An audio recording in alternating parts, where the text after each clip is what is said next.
Metal Slug.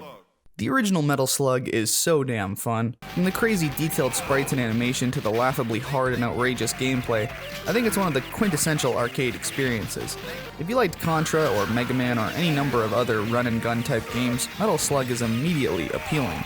But the difference between those games and Metal Slug is that Metal Slug dials everything up to the highest degree of literal insanity.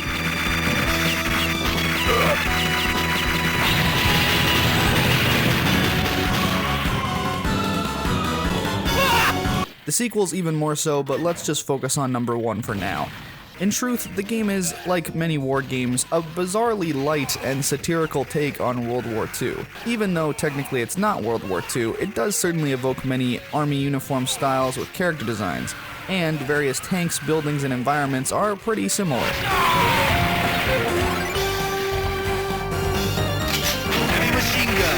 The characters are limited in this one, not like the future games with multiple choices.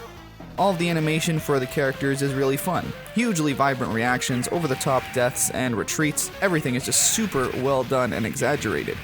Really fluid movement, that's something that's really important to remember here, even during slowdown.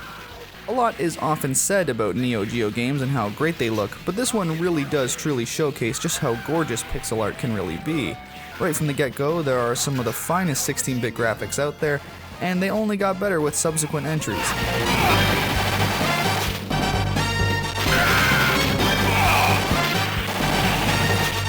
Unfortunately, my playthrough of it was with those fuzzier bicubic default graphics that the Arcade Archive series of software releases utilizes.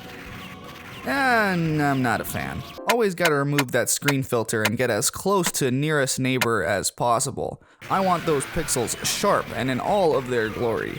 Even with that though, Metal Slug 1 is just a gorgeous, gorgeous time.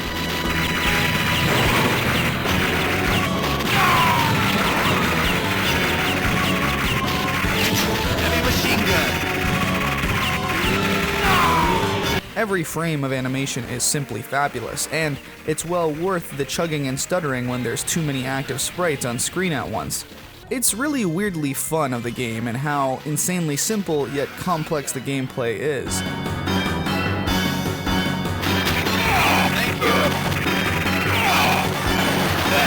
It's an arcade experience, so it's made to be a quarter muncher. It's gonna kill you often and in unrelenting fashion. Your upgradable guns don't even last you until you croak, they all have limited amounts of ammo, and you can actually count how many shots you have with each gun.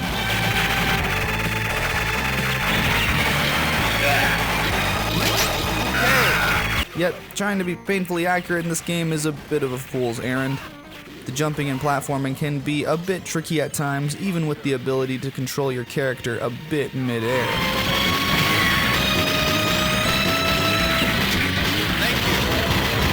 Many accidental deaths kind of feel like happy accidents from the developers who were trying to get more tokens or quarters in their arcade cabinets though. I can't honestly imagine a perfect run of this game or any Metal Slug game really. They're incredibly challenging and they're made to be that way. Heavy machine gun.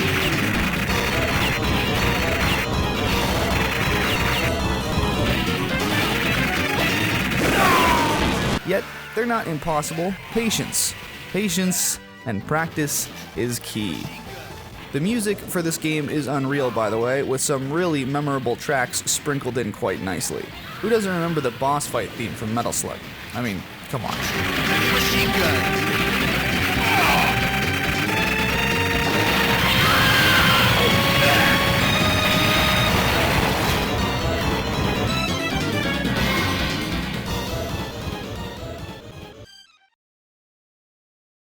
So yeah, you kinda just gotta play Metal Slug, even if it's the slower, more tame original game. You could skip to the later entries, but then what would that really, make you? A Metal Slug skipper? A slug to play through Metal Slug? A Metal Slowpoke? A slug poke, if you will? A war deserter? A Metal Slug avoider?